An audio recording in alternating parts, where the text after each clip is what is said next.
नी सा गा पानी पानी धा पा पद पद गा नी धा सा नी सा गा पानी पानी धा पा पद पद गा नी धा सा ही गाथा अस्तित्वाची शौर्याची पराक्रमाची ही गाथा अस्तित्वाची शौर्याची पराक्रमाची या मातीमधल्या कणाकणातील मौल्यवान रत्नांची या मातीमधल्या कणाकणातील मौल्यवान रत्नांची कर्तृत्व इथे गगनाला भिडे परिमोल जाणून घेऊ व्यक्तिविशेष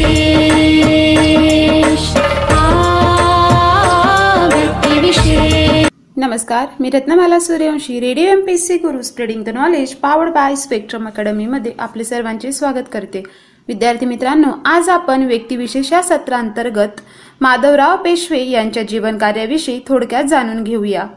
माधवराव पेशवे हे श्रीमंत थोरले माधवराव पेशवे म्हणून ओळखले जात असे। त्यांचा जन्म 16 फेब्रुवारी 1745 साली झाला। त्यांचे पूर्ण नाव माधवराव बाळाजी भट म्हणजेच पेशवे असे होते। त्यांच्या वडिलांचे नाव नानासाहेब पेशवे, आईचे नाव गोपिकाबाई व पत्नी रमाबाई होत्या। माधवराव पेशवे हे मराठी राज्याचे चौथे पेशवे होते। बाळाजी बाजीराव, विश्वासराव, माधवराव व नारायणराव असे 3 पुत्र होते। विश्वासराव हा पानिपतच्या 3ऱ्या युद्धात पडल्यामुळे माधवरावास पेशवाईची वस्त्रे मिळाली। त्यावेळी माधवरावांचे वय अवघे 16 वर्षाचे असल्यामुळे त्याचा चुलता रघुनाथराव हा कारभार पाहू लागला। वास्तविकपणे माधवराव हा जरी अल्पवयीन होता तरी तो बुद्धिमान असल्यामुळे त्याने पेशवाईतील घडामोडी मोठ्या सूक्ष्म रीतीने अवलोकन केल्या होत्या, म्हणून राज्यकारभार स्वतः चालवण्याची धमक व बुद्धी त्यांच्या अंगी होती। विद्यार्थी मित्रांनो, पानिपत येथे मराठ्यांचा पुष्कळ नाश होऊन नंतर थोडक्याच अवधीत नानासाहेब मरण पावले, तेव्हा ही संधी मराठ्यांवर स्वारी करण्यास उत्कृष्ट आहे असे पाहून निजामाने लढाई सुरू केली। त्यावेळी राघोबा प्रमुख असल्यामुळे सेनापती राघोबाने राक्षस भुवन येथे निजामाच्या सैन्यास गाठून लढाई दिली। त्यात राघोबांचा पराभव व्हायचा, परंतु ऐनवेळी माधवरावाने आपल्या तुकडीनिशी निजामाच्या सैन्यावर हल्ला करून जय मिळवला। यामुळे निजामाचा उद्देश सिद्धीस न जाऊन त्यास पेशवाही तह करावा लागला, परंतु पुढे राघोबा व माधवराव यांच्यात वैमनस्य आले। ती संधी साधून निजामाने मराठ्यांवरील बराच मुलूक परत घेतला। निजामांप्रमाणे हैदरनाही या संधीचा फायदा घेऊन दक्षिणेत मराठ्यांचा बराच मुलूक हस्तगत केला। तेव्हा इसवी सन 1764 मध्ये राघोबांची समेट केल्यावर माधवरावाने हैदरवर स्वारी केली। या प्रसंगी हैदरने पेशवांचा मोड करण्याकरिता आपल्या सर्व प्रयत्नांची शिकस्त करून पाहिली, पण माधवराव पेशव्यांपुढे त्याचा टिकाव लागेना, म्हणून सावनूर व इतर बराच मुलूक त्याचप्रमाणे लढाईचे खर्चाबद्दल म्हणून 32 लाख रुपये देऊन त्यांचे पेशव्याही तह केला। यानंतर इसवी सन 1770 मध्ये माधवरावाने पुन्हा हैदरवर स्वारी केली। इसवी सन 1760 मध्ये म्हैसूरचा नामधारी राजा चिक्कन कृष्णराज मरण पावला। त्याच्या जागी हैदरने त्याचा वडील मुलगा नंदराज यास गादीवर बसवले, परंतु पुढे नंदराज स्वतंत्र होण्याची खटपट करीत आहे असे पाहून हैदरने त्यास बंदीखान्यात टाकले व त्याची मालमत्ता आपणाकडे घेतली। या वर्तनाचा माधवराव पेशवास राग येऊन त्यांनी निजामांची दोस्ती करून हैदरवर स्वारी केली। तेव्हा हैदरने मुलूक उजाड करून तलाव फोडून व विहिरीत विष टाकून मराठ्यांस अटकाव करण्याची शिकस्त केली, परंतु मराठे पुढे येऊ लागल्यामुळे निरुपाय होऊन त्याचे आप्पाजीराव नावाचा वकील तह करण्याकरिता मराठ्यांकडे पाठवला। त्याने पेशवा 26 लाख रुपये लढाईचा खर्च म्हणून व 14 लाख दरसाल खंडणी म्हणून देण्याचे कबूल केल्यावर पेशव्यांनी हैदरशी तह केला। विद्यार्थी मित्रांनो, जाणून घेऊया दिल्लीकडील राजकारण। पानिपत येथे मराठास आपलेले अपयश धुवून काढण्याची माधवरावास फार इच्छा होती, पण इसवी सन 1768 पर्यंत राजकारभाराची सूत्रे राघोबा याचकडे असल्यामुळे माधवरावास विशेष काही करता आले नाही। तदनंतर राघोबास ठिकाणी बसविल्यावर रामचंद्र गणेश व विसाजी कृष्ण याचबरोबर 50,000 फौज देऊन माधवरावाने त्याची उत्तर हिंदुस्थानात रवानगी केली। तिकडे शिंदे होळकरांचे सैन्य त्यास मिळाले।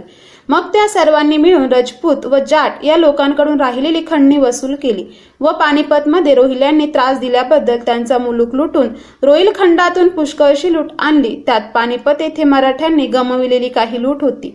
यावेळीच्या मराठ्यांच्या स्वारीने रोहिले लोकांस एवढी दहशत बसली की मराठे येतात अशी नुसती हुल उठली की रोहिले पळत सुटत. यावेळी मराठ्यांनीही दुसरे एक महत्वाचे कारस्थान तडीस नेले. त्यात महादजी शिंदे प्रमुख होते. इसवी सन 1754 मध्ये निजाम उलमकाचा नाजू गाझीउद्दीन याने वजीराचे पद बळकावून दुसरा आलमगीर यास तख्तावर बसविले. त्यावेळी आलमगीरचा पुत्र मिर्झा अब्दुल्ला हा दिल्लीतून पळून गेला होता. तो शाह आलम या नावाने प्रसिद्ध होता. त्याने इंग्रजांचा आश्रय घेऊन अलाहाबादेस राहणे केले होते. त्याला त्यावेळी मराठ्यांनी दिल्लीस आणून तख्तावर बसविले. विद्यार्थी मित्रांनो, इसवी सन 1765 मध्ये मल्हारराव होळकर मरण पावले. तेव्हा त्यांची सून अहिल्याबाई होळकर ह्या जहागिरीची व्यवस्था पाहू लागल्या. त्यांचा कारभार प्रजेस अत्यंत सुखदायक झाल्यामुळे त्याचे नाव उत्तर हिंदुस्थानात सर्वांच्या तोंडी होते. दुसरी गोष्ट म्हणजे महादजी शिंद्यांची दौलतीवर नेमणूक होणे ही गोष्ट होय. तिसरी स्मरणीय गोष्ट म्हणजे 3.5 शहाण्यांची प्रसिद्धी. निजामाचा दिवाण विठ्ठल सुंदर, भोसल्यांचा दिवाण जिवाजीपंत चोरघडे व पेशव्यांकडील मत्सुदी सखाराम बापू हे त्यावेळी 3 शहाणे असे समजले जात. तर नाना फडणवीस हा लढाया व न खेळणारा म्हणून अर्धा शहाणा मानला जाई. जिवा, सखा, विठा, नाना अशी संक्षिप्त रूपे वापरली जात.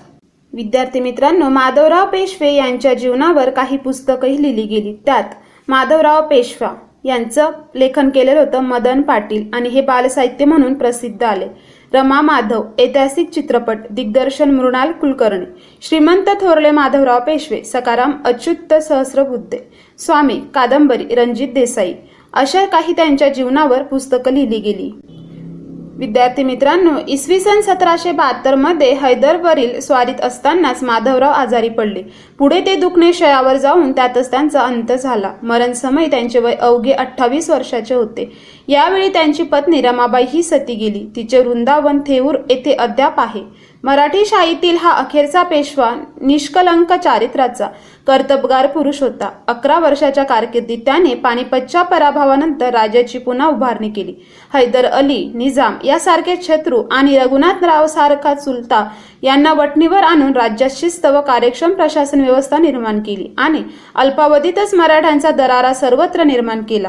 त्याच्या अकाली मृत्यूनंतर मराठी सत्तेच्या ऱ्हासाच्या प्रक्रियेस प्रारंभ झाला. विद्यार्थी मित्रांनो, अशा प्रकारे आज आपण व्यक्तिविशेष या सत्राअंतर्गत माधवराव पेशवे यांच्या जीवन कार्याविषयी थोडक्यात जाणून घेतले. तर आता आपण इथेच थांबूया. तोपर्यंत तुम्ही ऐकत राहा radio MPSC Guru, spreading the knowledge, powered by spectrum academy. धन्यवाद.